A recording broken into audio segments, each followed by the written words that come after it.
Varsti-varsti on tulemas tantralaager, saab minna puhkama Pärnumaale.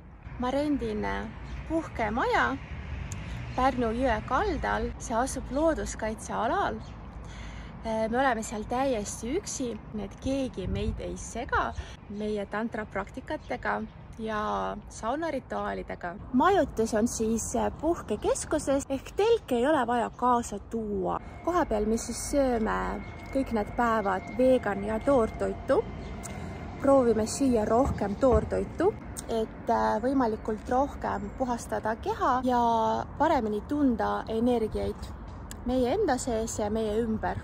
Kelle jaoks ma teen seda laagrit? See tantralaager sobib kõikidele inimestele, meestele, naistele, paaridele 18+, kes soovivad ennast arendada, praktiseerida tantrapraktikaid ja mitte ainult, ka psühholoogilisi praktikaid.